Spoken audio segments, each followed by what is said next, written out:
हिंदी वर्णिका भाग 2 में पार्ट 3 माँ कहानी से वीवीआई ऑब्जेक्टिव को देखते हैं। वीवीआई ऑब्जेक्टिव को हम लोग देखते हैं। तो चलिए देर नहीं किया जाए, तुरंत सोल्व किया जाए।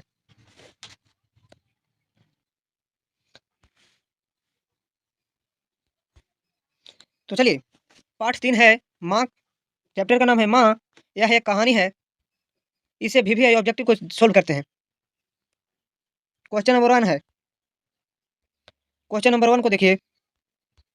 मंगू को क्वेश्चन नंबर 1 है, मंगू के अलावा उसकी माँ के कितनी संतान थी? क्वेश्चन नंबर 1 कहता है मंगू के अलावा उसकी माँ की कितनी संतान थी, यानी मंगू मंगू को छोड़ करके, मंगू के अलावा पूछ रहा है तो मंगू को छोड़ करके उसकी माँ के पास कितनी संतान थी? तो ऑप्शन हो जाएगा 3। ऑप्शन नंबर बी सही होगा, 3 संतान थी। क्वेश्चन नंबर आगे 2। क्वेश्चन नंबर 2, माँ कहानी किस लेखक द्वारा रचित है? माँ कहानी किस लेखक के द्वारा रचित है? तो आपका सही आंसर सी, ईश्वर पेटल आपका सही आंसर सी, ईश्वर पेटलीकर। आगे देखते हैं। Question number 3। क्वेश्चन नंबर 3 देखिए, मंगू की माँ को कितनी संतानें थी? मंगू की माँ को कितनी संतानें थी? तो अभी आपने देखा कि मंगू के अलावा, यहाँ देखिए आपने अभी देखा कि मंगू के अलावा उसकी माँ के पास कितनी संतान थी? तो यहाँ 3 है। मंगू के अलावा कहा तो यहाँ 3 हो गया। और ये देखिए यहाँ आपने देखा 3, मंगू के अलावा पूछ रहे थे तो यहाँ 3 आपने देखा। उसके माँ के पास कितनी संतानें थी? आगे क्वेश्चन में है उसकी माँ के पास कितनी संतानें थी, यानी मंगू के जोड़ करके भी तो हो जाएगा आपका सही आंसर सी, 4 संतान थी। क्वेश्चन नंबर 4, मंगू जन्म से ही, कहता है कि मंगू जन्म से ही काची थी?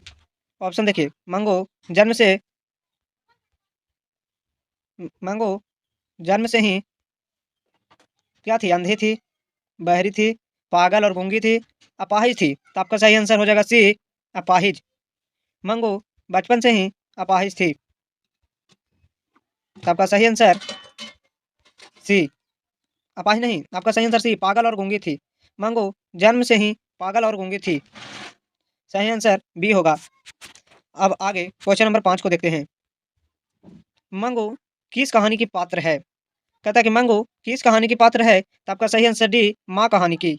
मंगू माँ कहानी की पात्र है। अब आगे क्वेश्चन नंबर 5, यहाँ पास क्वेश्चन नंबर 6 होनी चाहिए। क्वेश्चन नंबर गड़बड़ा गया है। यहाँ ये क्वेश्चन नंबर 6 है। देखिए 5 लिखा गया है, माँ कहानी में किसकी ममता का वर्णन किया गया है? माँ कहानी में कहता है कि किसकी ममता का वर्णन किया गया है? तो बी, माँ की। माँ की ममता का वर्णन किया गया है। क्वेश्चन नंबर 6 के बाद 7 है क्वेश्चन नंबर, माँ कहानी का प्रमुख पात्र कौन है? माँ कहानी का प्रमुख पात्र कौन है? तो आपका सही आंसर डी, मंगू। सही आंसर डी, मंगू हो जाएगा। प्रमुख पात्र मंगू ही है। अब आगे क्वेश्चन नंबर 8 की ओर, यहाँ मिसप्रिंट हो गया है, 8 की जगह 7 लिखा गया है। क्वेश्चन नंबर 8 है, मंगू कैसी लड़की थी? मंगू कैसी लड़की थी? तो आपका सही आंसर ए, पागल और गूंगी। गंगी लिखा गया है, पागल और गूंगी थी। पागल और गूंगी। अब आगे क्वेश्चन नंबर 9, ईश्वर पटेलकर की रचना है। ईश्वर पटेलकर की रचना है, इसमें सही सही आंसर बी, खून की सगाई। खून की सगाई हो जाएगा। क्वेश्चन नंबर 10 की ओर बढ़ेंगे। माँ कहानी में कौन पागल थी? थी होगा यहाँ पास। माँ कहानी में कौन पागल थी? तो आपका सही उत्तर हो जाएगा, आपका सही उत्तर बी, मंगू। माँ कहानी में कौन पागल थी? तो आपका सही उत्तर बी, मंगू। अब क्वेश्चन नंबर 11 की ओर बढ़ेंगे। क्वेश्चन नंबर 11 है, आप पास देखिए क्वेश्चन नंबर 11 कहता है मंगू की उम्र कितनी थी? मंगू की उम्र कितनी थी? एग्जाम में आ सकता है आपका। ये ऑप्शन है यहाँ पास 10 बरस, 11 बरस, और इधर होगा 10 बरस, 11 बरस, और यहाँ 12 बरस। यहाँ देखिए 12 बरस और 13 बरस। तो आपका सही उत्तर सी हो जाएगा, 12 बरस। मंगू की उम्र 12 बरस थी। मंगू की उम्र 12 बरस थी। क्वेश्चन नंबर 12 की ओर देखेंगे। क्वेश्चन नंबर 12 की ओर देखेंगे, मंगू जिस अस्पताल में भर्ती थी, मंगू जिस अस्पताल में भर्ती थी वहाँ के कर्मचारी है। वहाँ के कर्मचारी है। ए हो जाएगा व्यवहार और कुशल। बी है अव्यवहारिक। सी हो जाएगा कठोर स्वभाव के। और डी हो जाएगा अनुभवहीन। तो आपका सही उत्तर ये हो जाएगा व्यवहारिक और कुशल थे। व्यवहारिक कुशल थे वहाँ के जो कर्मचारी थे। क्वेश्चन नंबर 13 की ओर बढ़ेंगे। क्वेश्चन नंबर 13, कहानी का प्रधान पात्र है। कहानी का प्रधान पात्र है तो आपका सही आंसर सी माँ। सही आंसर सी हो जाएगा माँ है, पात्र है माँ। अब आगे क्वेश्चन नंबर 14 देखेंगे। क्वेश्चन नंबर हम लोग 14 की ओर बढ़ेंगे। 14 की ओर देखिए, किस इस तरह पागल पुत्री को तुम एक माँ ही पाल सकती है, यह किसकी उक्ति है। कहता है इस तरह पागल पुत्री को एक माँ ही पाल सकती है, यह किसकी युक्ति है। तो आपका सही आंसर सी हो जाएगा समाज के लोगों की।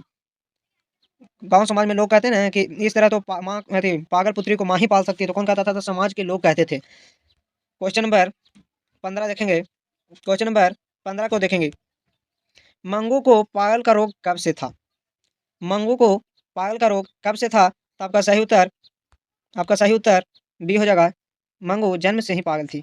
जन्मजात जिसको कहते हैं, मंगू जन्म से ही पागल थी। क्वेश्चन नंबर 16 को देखेंगे। क्वेश्चन नंबर 16 को देखेंगे।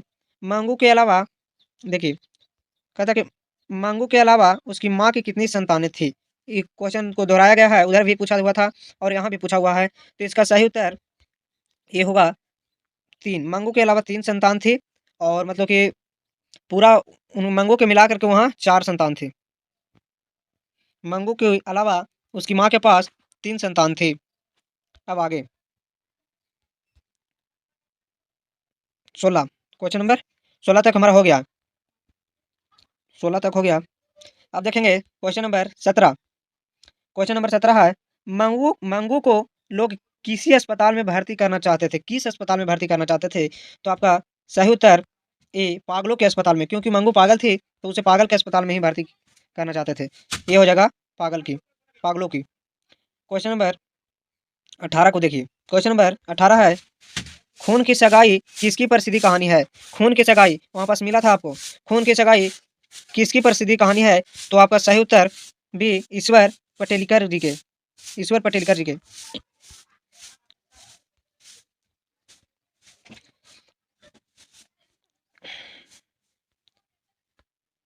चलिए हो गया आज। चलिए मिलते हैं नेक्स्ट वीडियो में, तब तक के लिए जय हिंद।